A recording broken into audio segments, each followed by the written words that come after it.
कोणाशी कर काय पॉलिटिकल भ्रष्टाचार्यांशी, ज्यांना तुम्ही तुरुंगात टाकायला निघाला होता, ज्यांच्यावर तुम्ही देशद्रोहाचे आरोप लावले, त्यांच्यावर तुम्ही दळभद्री भ्रष्टाचाराचे आरोप लावले, लुटीचे आरोप लावले, त्यांच्याशी तुम्ही अंडरस्टँडिंगची भाषा करताय. यातच तुमचं राजकारण किती खालच्या पातळीवर घसरलेलं आहे सत्तेसाठी आणि स्वार्थासाठी हे दिसतं, हे कबूल करताय.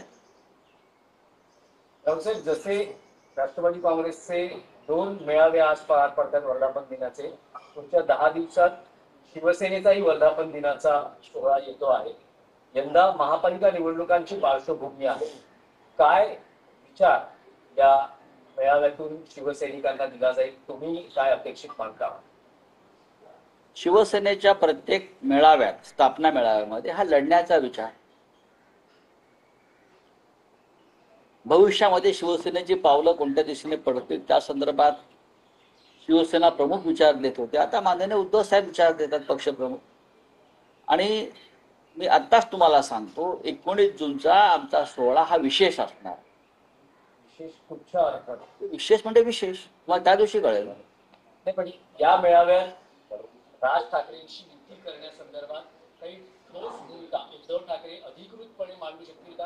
कारण आतापर्यंत आम्ही सकारात्मक आहोत आणि दुसरं स्टेटमेंट जे महाराष्ट्राच्या जनतेच्या मनात आहे ते सोडी ही सकारात्मक स्टेटमेंट आली आहेत, पण हे ठोस प्रस्ताव किंवा ठोस युतीचा विचार या संदर्भात उद्धव ठाकरे काही बोलू शकतील?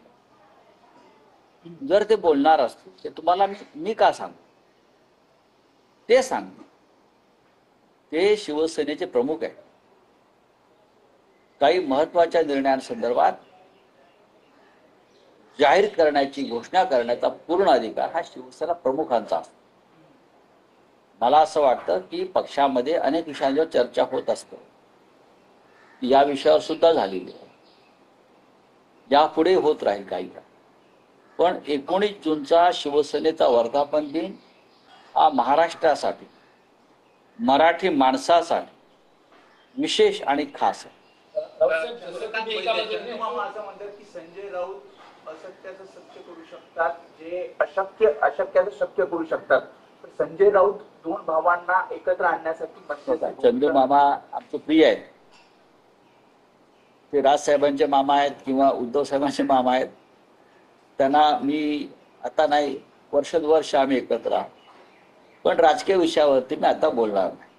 दोघेही राजसाहेब किंवा उद्धव साहेब यांच्याशी आमचं नातेसंबंध आहेतच, ते काय लपून राहिले. पण राऊतसाहेब, तुम्ही किंवा पक्षप्रमुख तेव्हा सातत्याने या विषयावर सकारात्मक बोलत असताना मनसेमधून काही नेते मात्र म्हणतात की राज ठाकरे उद्धव ठाकरे ही युती अशक्य आहे, असा अगदी ठोस. आम्हाला उद्धव ठाकरे साहेबांना वाटत नाही तसं. आम्ही एक स्पष्ट भूमिका घेतलेली. ती भूमिका अशी आहे, कोणाला काही वाटू द्या, कोणी काही म्हणू द्या, शिवसेना महाराष्ट्राच्या हितासाठी, मराठी माणसाच्या कल्याणासाठी, ही मुंबई जी महाराष्ट्राची राजधानी आहे, या मुंबईवर फक्त मराठी माणसाचा हक्क राहावा, यासाठी आम्हाला जे जे करता येणं शक्य आहे ते करायला, लढायला आणि एक पाऊल पुढे किंवा मागे जायला आम्ही तयार आहोत. आमच्यामध्ये या बाबतीत कोणत्याही प्रकारचा राजकीय इगो किंवा अहंकार नाही.